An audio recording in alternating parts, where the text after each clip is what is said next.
There's a ton of new hot route adjustments in college football 26. But in today's video, I'm going to show you guys how to unlock an entire new tier of hot route adjustments for every position on the field. And some of these hot routes are absolutely broken.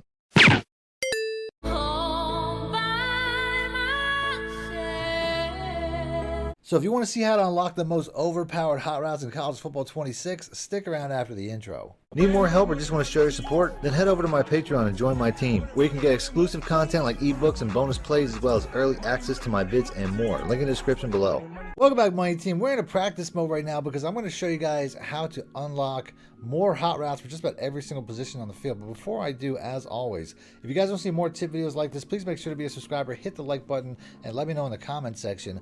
Other than that, I want to put out a gameplay video tomorrow, either about an offense that I'm working on that I think is one of the most overpowered or ridiculous offenses in the entire game, or a defense which I think is probably the meta defense right now, and I want to let you guys choose in the comment section. I might put a poll up also on my community tab, but I just wanted to pose that to you guys because I know most people are probably going to say defense, but the offense that I have is the most overpowered run play I've ever seen. Let me know in the comment section which one of those you guys would rather see next. The offensive play is super rare. It's only in one playbook, where the defensive play you could probably find in about half the playbooks in the game, so that might be the deciding factor. Other than that, let's go and get right into the video. Now, we have the gun bunch wide open is the formation I'm going to be using. The plays I'm using today are all out of my Alabama offensive ebook, as this is, to me, the meta playbook in the entire game, especially if like they run pro style offenses. So if you guys want more money plays than the ones I'm going to show you in today's video, you guys can check that out. Links in the description and the top pinned comment, as well as on my Patreon. All that information is in the description below. There's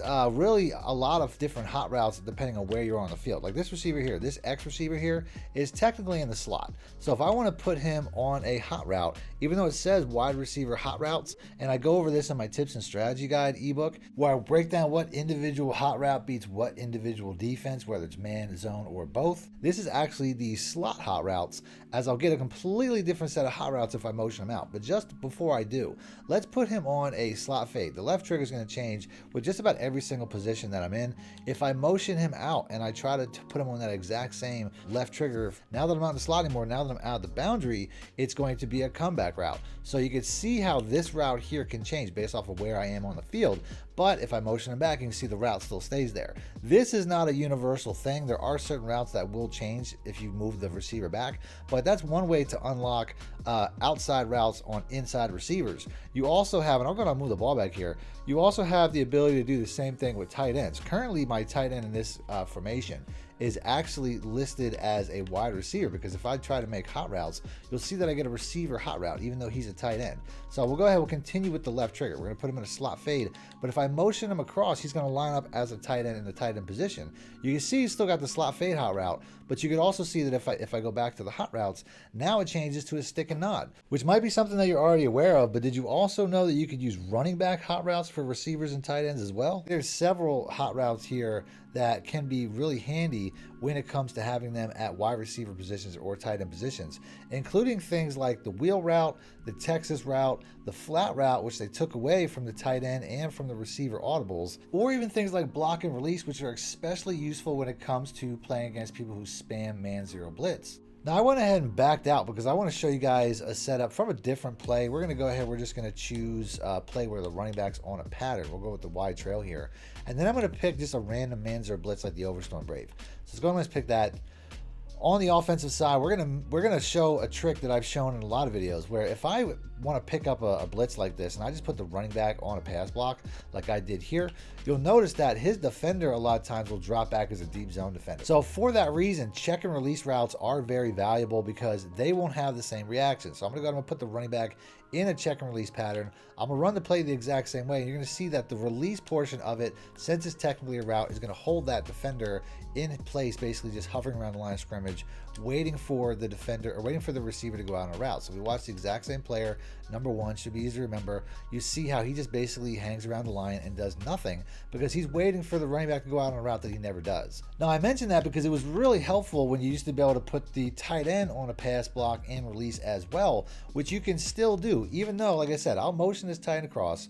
I'll let him get aligned just to show you guys that there is no hot route for a check and release. You can put him on a pass block, but it'll have the same effect. So if I call this play here, you'll see that the guy covering the tight end becomes a deep center safety over the X receiver the exact same way. As this time, he's in a perfect position to become basically a cover one safety, but I can get that back simply by motioning this guy across and making a route adjustment at the perfect timing. As you can see now, he's on a check and release once again, as I now have both routes on check and releases, both the running back and the tight end. So how do I do that? It turns out that whenever you make an adjustment, it doesn't matter where the guy lines up. It just matters where he is at the time that you make the adjustment. So if I make the adjustment here, where he's basically in slot territory, I can put him on that exact same slot fade. If I make that adjustment when he crosses all the way to the line of scrimmage and basically gets set as a tight end, it'll give me the tight end hot routes. But if I make it while he's technically in the backfield, it will become a check and release, which is essentially anytime he's behind the line of scrimmage between the two tackles. But if I make the adjustment, if I hit left trigger when he's behind center, he's going to be a block and release once he comes across and sets at the tight end spot.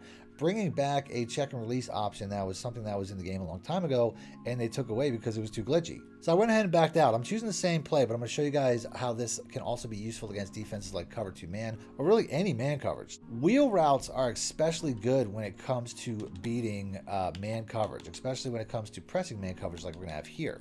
So if I motion this guy out, if I motion the running back out, put him on a wheel route, he'll beat this coverage, but typically he's going to struggle a little bit based off the fact that he's just not a very good receiver. He's not going to run the route as well. He's also not going to be as fast. Now, if I motion this receiver out and do the exact same thing, now we got a 95 speed receiver running that wheel route, or faster, because there's 99 speed receivers in the game, and you can see how he gets over the top of that even quicker. But wheel routes at the line of scrimmage are especially valuable when it comes to people that like to run all out man zero blitzes and stuff like that, because this is going to be something that is going to have success against any man coverage, especially when there's no safety over the top. So we're going to motion this guy across one more time, and I'll put the X receiver on a post just because that could do a little bit better job for interference. But you're going to see how as long as we can pick up this blitz, that the A receiver is going to get open over the top once again very easily for what I'm going to call another one play touchdown, based off the fact that it works the same way. You basically, it's not a press, which obviously we can see it's all based off of the release angle. Typically, cornerbacks will try to interfere with the receiver's route in some way, either jamming and pressing him, running into him, whatever. But because this is such a wide looping release angle, he's just going to run right around that, and he's never going to lose that acceleration as he just runs right past this guy. Another route that's really good from the running back when it comes to beating man coverages is the Texas route, which I can borrow once again by motioning across either one of these receivers, hitting up on the D-pad, and now we have crossing Texas routes, as this route here is really good when it comes to beating cover 0. As you see, it just gets open instantly, and it's like a slant, only the DB never really cuts in front of a Texas route, especially when it comes to compared to slants, as a lot of times they'll play that so physically that won't get open. But you can see right here, once again, he cuts outside. The cornerback has to maintain outside leverage, and I think the route combination helped a little bit, but you can see how wide open this guy gets, as this is going to be one of the quickest routes to get open against people that like to spam man zero blitz. These are just some of the route concepts that I've come up with so far as things you can borrow from position, but obviously you guys can mess around with it and find more things yourself. I wouldn't get too used to doing this because I'm sure it's going to get patched pretty soon, but I wouldn't be surprised if this is also in Madden 26 at launch. Just remember when it is, or when they do patch this, where you saw it first. I already made a video about the stuff that they're currently trying to patch right now for the first patch of college football 26. So if you guys want to see that, I'll have that pop up on screen. Until next time, thanks for watching, man. My shit out. Need more help or just want to show your support? Then head over to my Patreon and join my team, where you can get exclusive content like ebooks and bonus plays, as well as early access to my vids and more. Link in the description below.